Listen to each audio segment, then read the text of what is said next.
Axé, Saravá, Caô, Cabecile. Salve os nossos ouvintes do podcast Umbanda EAD. Estamos começando mais uma edição. Saravá, Rodrigo. Saravá, Júlia. Saravá, Umbanda, Axé, Mojubá, Caô, Cabeci. Nessa nossa edição 35 do podcast Umbanda EAD, nós vamos falar de quem? Orixá Xangô. Opa! Rei de Oió. Tudo bem, Júlia? Estamos aí, começando aí mais uma edição do podcast com a bênção, com a cabeça em Pai Xangô. Nesse mês de junho, Xangô é o orixá exaltado, reverenciado, cultuado, oferendado nos cultos afro-brasileiros, em especial na Umbanda, muito em função do sincretismo com São João. Porque quando se faz o sincretismo com São Jerônimo, aí fica em setembro. Mas há um forte sincretismo com São João, o Batista, aquele que batizou Jesus, com Xangô, e que, por conta desse sincretismo, faz de junho um mês também de Xangô. Vamos começar aqui falando um pouquinho sobre, de modo geral, o que é um orixá Xangô. Quem é Xangô na Umbanda? A gente está num momento de comunicação mesmo, né, nas redes sociais, tudo que está cada vez mais delicado responder uma pergunta como essa, né, Júlia? Dizer quem é Xangô na Umbanda, porque talvez a gente tenha que perguntar na sequência de que Umbanda, de onde está falando, de quem é que está ouvindo, né? E aí, por isso, é sempre importante reiterar do que a gente está falando aqui. A gente sabe que a Umbanda é plural, ela é muito peculiar em cada região do país. Se dentro do estado de São Paulo ela já muda muito de cidade para cidade, de terreiro para terreiro, quando a gente fala de estados e tudo mais, quando eu falo de Xangô aqui num olhar que eu vivo, é diferente para muitas pessoas no olhar que vive lá no Nordeste, lá no Sul. Mas o que a gente precisa se concentrar sempre não é no nosso particular, não é na individualidade, porque a individualidade deve ser explicada pelo próprio sujeito que ali desenvolve aquela particularidade. O nosso esforço aqui é tornar cada vez mais popular e democraticamente aberto o conhecimento sobre esse universo da Umbanda para todos que queiram ouvir.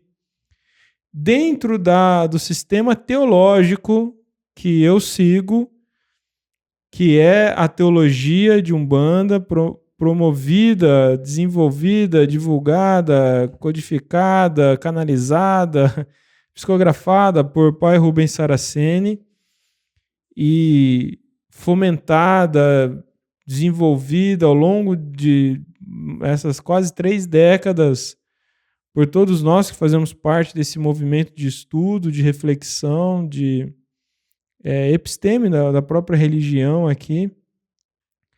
A gente entende os orixás como divindades. Eu dei toda essa volta, Júlia, eu preciso dar essa volta, para dizer que o orixá são divindades, como, portanto, expressões de Deus, manifestações de Deus que estão presentes no universo e que para nós humanos agora, aqui nessa realidade planetária, física, a gente encontra suas manifestações na natureza propriamente dita, na natureza humana, no psiquismo humano, na espiritualidade humana, no comportamento humano. Então, seria muito simples responder quem é Xangô. O Xangô no mito Yorubá é isso, Xangô no mito Jeje é fulano, no mito Banto é ciclano. É que aqui não cabe isso para nós nesse momento. Quem é Xangô pro Instituto Cultural Uruanda? Pois é, para o Instituto Cultural Umbanda, aqui para o podcast Umbanda EAD. Como Xangô é cultuado aí? Xangô é cultuado como a divindade, uma expressão de Deus que representa a sua manifestação, o próprio equilíbrio do universo. Isso é muito poético, né? Eu acho isso muito poético. É, portanto, o Deus do trovão, o Deus da justiça, né? Correlato com a deusa da justiça, está aí atrás, está no cenário, mas atrás de alguém. Enfim, não vai aparecer, Júlio, deixa pra lá. Aí, na videoaula da Caixa Mística desse mês da Confraria Umbandalogia, ela está em destaque, a gente fala dela. Enfim, então, só por dizer que é uma manifestação de Deus, que nessa particularização dessa manifestação de Deus é a manifestação divina do equilíbrio do universo. Por equilíbrio, a gente vai trazer aí, então, para o lado humano, o que é o equilíbrio humano, o que é você, Júlia, pessoa equilibrada. No seu eixo. No seu eixo. Quando a gente é, quando a gente não é. É o nosso senso de justiça. É a nossa tentativa de ser justo. É a justiça aplicada nas deficiências humanas, mas quando se trata da manifestação divina, é implacável, é perfeita, né? E de uma forma inconteste. Incompreensível, talvez? E incompreensível por conta das nossas limitações humanas mesmo, né? Porque quando a gente fala, no geral, de justiça humana, a gente confunde muito justiça com a minha necessidade. Eu quero que aquilo que me ocorreu, que eu entendo para mim que é injusto, que o juiz faça justiça. Normalmente, isso que a gente chama de justiça é vingança. Tem que ser muito bom para mim. Eu tenho que ser na vantagem. E por isso a gente tem uma grande dificuldade de entender o ofício do juiz, de entender as sentenças judiciais, que é um processo técnico, tudo, mas que o sujeito ali, né, o que está na posição de juiz, através dos instrumentos que é apresentado a ele busca através do seu conhecimento, através dos elementos demonstrados, justamente por o crivo do equilíbrio, que nunca é bom para as partes. Entende? Não é bom para nenhuma das partes, porque cada parte está no seu juízo pessoal, né? Apaixonada pelas suas necessidades, envolvida com aquela sua necessidade, e é um confronto. Num confronto, normalmente se busca a vitória. A vitória, nesse aspecto, é decorrente da perda do outro, né? Do prejuízo do outro, né? O juiz tende a estancar isso, né? O objetivo é estancar isso. Então, por isso, as partes não ficam completamente satisfeitas. Contudo, entretanto, fica ali posto, né, e pressuposto que foi encontrado um meio, né? O equilíbrio daquilo. Não há como ao menos eu não consigo falar dos orixás e tentar explicar os orixás, as divindades, sem recorrer a metáforas mesmo, né? Recorrer a esses paralelos que talvez sejam mais palpáveis para nós, e a própria, pelo fato de que sou eu humano, limitado, no exercício da minha reflexão, por mais que eu tente, eu não consigo evitar de personificar, humanizar a divindade dentro das minhas referências humanas, né? E que talvez, né, Júlia, seja mais eficaz, porque a ideia muito abstrata nos afasta. Porque se eu disser que Xangô é, em verdade eu vos digo, Xangô é a partícula do fluido cósmico universal que mantém o equilíbrio dos átomos em toda a fonte original das substâncias e tudo que existe. Você não reza para isso, né? Você não reza para a fonte do átomo equilibrado, mas você reza por uma figura, né? Aqui é uma figura africana mesmo, né? Uma escultura africana vindo da África mesmo, como quem diz que é, de fato. A gente ganhou de presente, inclusive, do Ogã, Dr. Edio Silva Júnior, filho de Xangô, advogado, defensor das causas que nos envolvem há tantas décadas. Na história do Brasil, esse homem fez história, né? Ele deixa um legado. Quando ele fizer a sua passagem, a gente espera que demore, viu, doutor? Mas já deixou um legado, né? Já construiu um vacinado. legado. Está vacinado, vacinou essa semana. Mas ele já construiu um legado aqui para todos nós, né? Todos nós somos beneficiários desse legado que ele, junto com muitas outras pessoas, construíram aqui, né? Na história de justiça, de defesa dos direitos da nossa religião, da nossa identidade, da nossa fé, da nossa cultura. Então, entender Xangô como grande juízo, né? O juiz cósmico, o juiz divino, aí nos aproxima do entendimento. Que quando eu estou passando por uma dificuldade na vida, que eu acho que minha vida está bagunçada, está desequilibrada, ou que estou sendo alvo de alguma situação de injustiça, ou que estou passando por um processo judicial aí, eu não sei, estou aqui aflito, estou cheio, né, de medo do que vai acontecer, eu me volto para Deus e peço por justiça, eu peço por bênção nesse enfrentamento, peço para que ajude eu ter equilíbrio. Quem responde, quem atua é essa divindade, que a gente chama na Umbanda, na influência iorubana, a gente chama de Xangô, né? A gente entende ele, e é unânime, né? Xangô é o Senhor da justiça. E aí sim, Júlio, a partir disso, acho que a gente tem muito que a gente pode aqui refletir. Porque enquanto justiça, Xangô é o equilíbrio do firmamento. E é lá que está.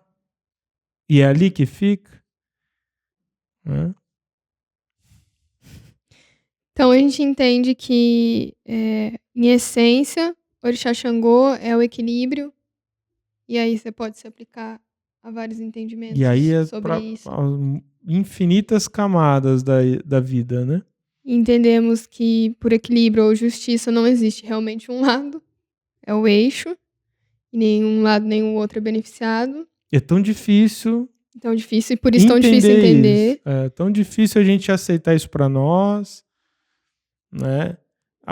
Eu acho que a gente não sabe o que é um equilíbrio emocional, por exemplo. O fato de eu estar em paz agora e tranquilo não significa que eu sou um sujeito equilibrado. Talvez eu estou em paz. Mas ainda assim, é que aí vai ficar um papo muito cabeção, assim, mas ainda assim não significa que eu sou um sujeito equilibrado. E quando eu sei que eu sou um sujeito equilibrado, é diante os enfrentamentos, é na hora que vem o conflito, vem a burdoada da vida, vem uma situação com alguém, a coisa desanda, há uma situação, né, provocando um desajuste, e aí sim, se nessa hora, nessa ocasião, nesse momento, você consegue evocar a lucidez de buscar ações, atitudes, pensamentos, palavra, verbo que provoque, que evoque, ou que, sabe, faça acontecer de todas as formas o eixo, o equilíbrio, para que a situação volte para o seu lugar original ou transformado, né? Aquele conflito já transformado, mas resolvido. Então, normalmente, a gente acha que é equilibrado porque a gente está sem ser provocado. Mas é na hora da provocação que significa que você vai ter posto à prova de si mesmo. Se você é um sujeito que consegue ver uma situação, você está sendo ali ofendido, está sendo ali talvez trapaceado, está sendo ali confrontado, algo que fere um código interno, fere um valor seu, e como você se comporta nessa hora? O que você é? Você é Xangô ou é Ogum, né? Arranca a cabeça, vai para cima, mete a espada, ou você procura realmente ter um olhar panorâmico da situação? Quando alguém te sacaneia, talvez você esteja passando por isso, alguém está te sacaneando, você descobriu, você está querendo, você está com sangue nos olhos. Como que é isso? Você busca, por exemplo, responsabilidade? Qual é a minha responsabilidade quando aquela pessoa que eu confiava está tentando me sacanear agora? Eu descubro que ela está me sacaneando. Eu tenho responsabilidade? Em que lugar eu tenho responsabilidade? Mas só esse exercício dessa reflexão já te dá tempo de respirar. Por exemplo, né? Um outro exemplo em situações como essa é tentar buscar uma reflexão, entendimento de uma situação sem juízo. Porque essa é a grande questão. Xangô, como grande juiz divino, o grande juiz do universo, é justamente o não juízo. Porque não é sobre sentenciar, mas é como aplicar o eixo. Como trazer para o eixo. Porque as partes envolvidas nos seus conflitos, elas vão ter que administrar aquilo, vão aprender a lidar com aquilo. Xangô não está do lado de ninguém. O julgamento que a gente entende como uma sentença para uma parte não é exatamente isso que funciona na dimensão da divindade. E é muito curioso, porque a gente é tão narcisista, né? E é muito comum isso em filhos de Xangô, que curiosamente é isso, né? Não, só vai ver o que é meu pai Xangô, vai aplicar a justiça lá. Lembra? Qualquer conflito, meu pai Xangô, valei-me Deus, e vai, desce o raio na cabeça da pessoa. Isso é tudo demanda... Tudo demanda da vingança, né? De uma arrogância, de um orgulho, de tudo quanto é conjunto de sentimentos que, de fato, não representam a verdadeira ação de Xangô. Agora, o que eu mais acho importante aqui é a gente fazer uma reflexão, portanto, quem é Xangô em você, independente de você ser filho de Xangô.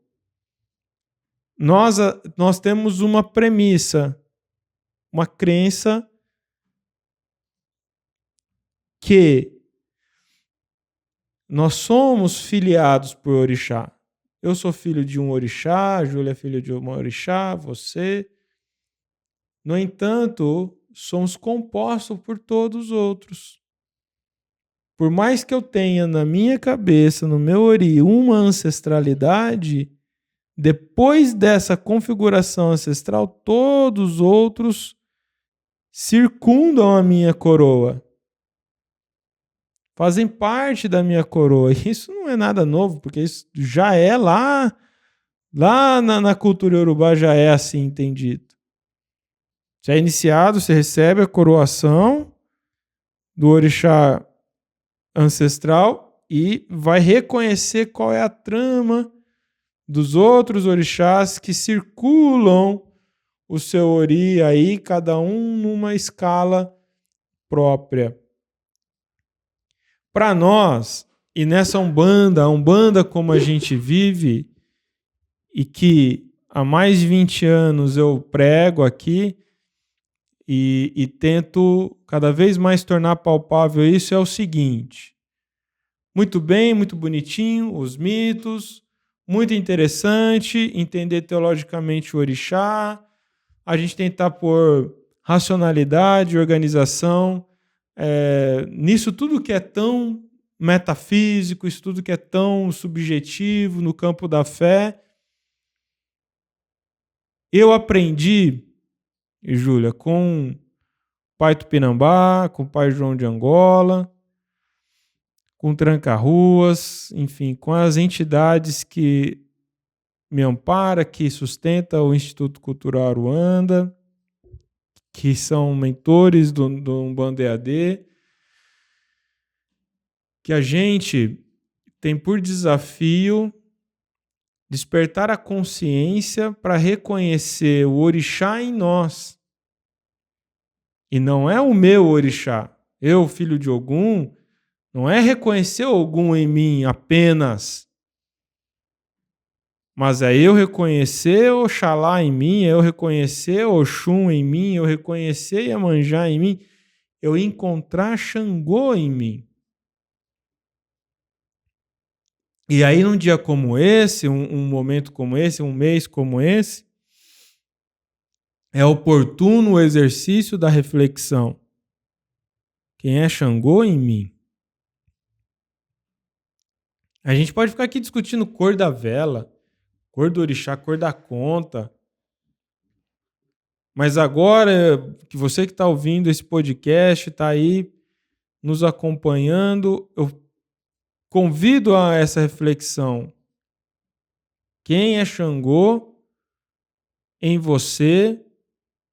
Como Xangô se manifesta em você nas suas ações, no seu verbo, a hora que você abre a boca? Você dá mais opinião ou julgamento sobre as pessoas? Você, quando toma suas atitudes são pautadas verdadeiramente num senso de equilíbrio, num senso de colaboração, ou é de acordo com as suas necessidades mais egoístas? Como é você como consumidor? Como você consome o que quer que seja, o alimento, embalagens, produtos de consumo em geral? Você está pensando sobre como o seu consumo gera impacto? Isso é noção de equilíbrio. Parece loucura, né? Mas olha só, como é eu existir aqui agora? Quanto lixo eu produzo? Eu estou atento a isso? Né? Como eu equalizo? Como eu equalizo o meu existir com o impacto que o meu existir exerce sobre o planeta que eu tô? Que eu vou embora e meus descendentes ficarão. Olha o olhar. E é isso que eu aprendo, sabe, Júlia? É isso que eu aprendo com as entidades, é isso que eu me esforço em viver. E nas suas relações humanas, né? Nas suas amizades, nas suas relações profissionais, afetivas, familiares. Quem é você ali? Você é o quê? Ponto de conflito? Quando as pessoas lembram de você, como que ela lembra de você?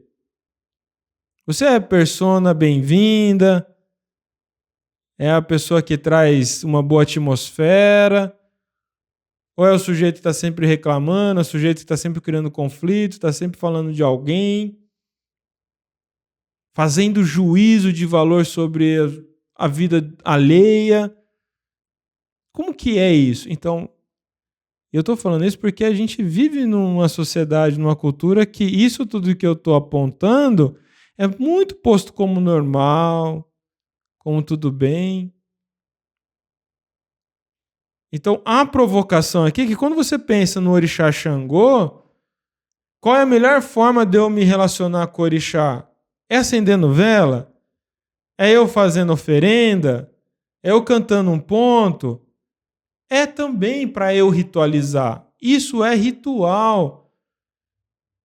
Mas o orixá habita naquilo que eu sou. O orixá está no meu verbo, a hora que eu abro a boca. O orixá está nas minhas atitudes. Como você tem se comportado nos seus últimos 15 dias, em tudo que você está envolvido? Qual o seu nível de honestidade, de verdade, nas suas palavras? Você mais ofende do que você organiza? Você omite mais do que revela? Como que é isso? Se Xangô agora aparece na sua frente e olha para você no último ano, em todos os seus comportamentos visíveis e invisíveis, que as pessoas viram e aquilo que só você sabe. Xangô fala para você que tá orgulhoso ou ele tem dicas para te dar? Seja honesto, seja honesta. Então, se a gente fizer um exercício diário, todos os dias, não precisa ser todos os orixás, porque é muito. Né? Só eu cultuo diretamente 17 orixás, por exemplo. Então não dá para todo dia ficar pensando em todos, mas se eu me esforçar em todos os dias pegar um orixá e meditar, refletir as virtudes, os atributos, as atribuições daquele orixá, nessa perspectiva que eu entendo teológica, e trazer isso para o meu comportamento e meditar sobre como é Xangô hoje em mim, como eu estou exercendo Xangô nos meus pensamentos, como estou exercendo Xangô nessa última semana, nas minhas palavras, no meu trato com as pessoas, nas minhas decisões. Júlia, é uma proposta isso, de vida. E você acha que já viu falar isso dezenas de vezes. Eu proponho isso para você. Faça esse exercício diário. Se você fizer isso consistentemente por 3 meses, dificilmente você para de fazer e você vai se ver com a sua mente em alerta em várias dimensões virtuosas que são promovidas, pulsantes em nós por conta do orixá. Então é uma proposta de vida, é um olhar, é um pensamento que faz a gente aqui refletir.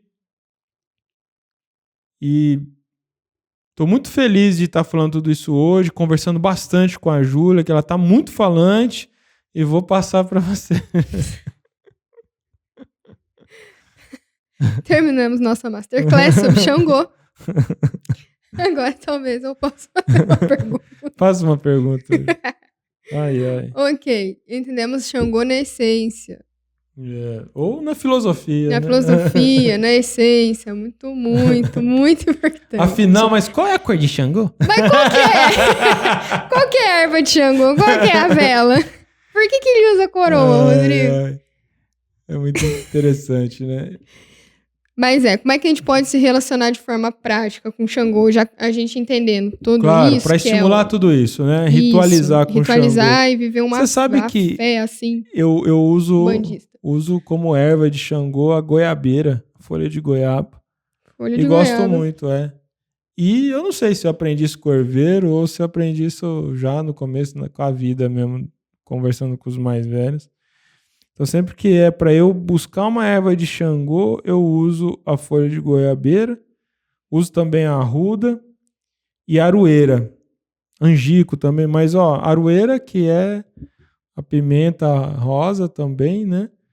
Então fica aí a dica. Agora nessa época, nesse mês de frio aqui, aroeira não para banho, por favor. Aroeira que é aqui da aroeira brava da alergia, né? É, aroeira brava. Então para banho não, só para deixar essa dica aí de banho. Então tá, disclaimer feito. Então, nessa época, eu não sei, aqui no interior é assim, né? Já reparou essas trepadeiras que tem na estrada? É a de São... É A erva de São João. São João, Isso, você sabe qual que é? Aham, Linda, laranjinha. né? Laranjinha e tal. Então, essa é de Xangô também e é muito bacana. E ela é sazonal, ela só acha nessa época. Passa a época, ela some. Enquanto erva é isso, né? Para incenso, por exemplo, o sândalo é muito legal, é muito conectado com Xangô. E vela, o fogo, né, em si. Mas a vela, aí depende da região. Eu, quando comecei na Umbanda, Xangô era marrom. Usava vela marrom. Aí depois conheci a obra do Rubens e aí os estudos de magia da vela e tudo mais, aí adotou, né? Ficou mais claro que seria o vermelho. E isso então depende da região. Então tem regiões que a cor vermelha é para Xangô e regiões que a cor marrom é para Xangô. Tá tudo certo. E se não tiver a cor, pode ser o branco. E a bicolor também, bicolor branco e marrom, a bicolor branco e vermelho. Se eu não me engano, na Bahia é branco e vermelho. Usa as contas, inclusive, né? Branco, vermelho, branco, vermelho. E são cores de Xangô. Era essa a sua pergunta? Era essa a pergunta. Então, podemos acender uma velinha para Xangô em casa no dia 24, que é o dia de sincretismo. Só não pode soltar balão. Não pode soltar balão. E eu recomendo fortemente que evite fogos de artifício, né? Porque é muito perigoso. E nem festa junina agora ainda não dá, não pode. Que pena, né? Mais um ano sem festa de São João. Mas assim, pra se fazer uma oferenda pra Xangô, putz, quero ir num lugar que tem ninguém lá no meio de uma pedreira que eu conheço escondida, não vai ninguém. E por que a gente vai na pedreira, né? Pra Xangô? Entende-se que as montanhas é o ponto sagrado na natureza, né? O sítio sagrado, o ponto de força do orixá Xangô. E aí é compreendido dessa forma, que são as montanhas e as pedreiras. Sabe que pedreira e montanha são pontos de absorção de raios, né? Muito fácil, né? E aí faz algum sentido isso daí. Qualquer ligação de Xangô com Thor tem tudo a ver também dentro da mitologia nórdica, né? Agora, indo para o ponto de força, é difícil achar, né? Mas, porra, Rodrigo, eu moro numa região que não tem montanhas, né? Não tem pedreira fácil, talvez. Qualquer elevação. Saiu do ponto nível 0 seu, então você vai sempre para a zona mais rural, você vai ter morros, assim, aí é onde eu sempre procurei fazer alguma coisa para Xangô em ponto de força. Embora a gente mora numa região que tem muita pedreira, né? Fácil achar. Cabeceira de cachoeira, tudo é o lugar ideal para firmar Xangô.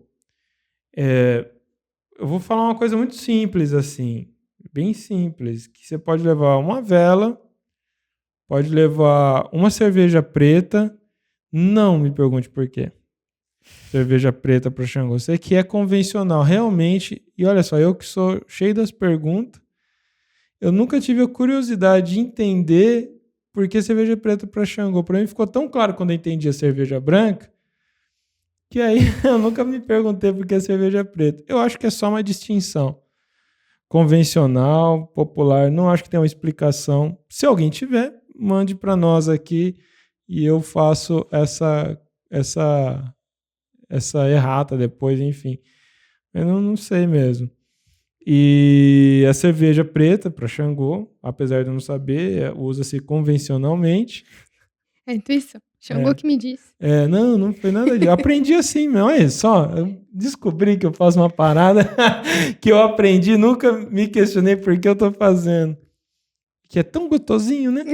Agora, mouse beer, né? Mas aqui a gente usa mais a curacu mesmo.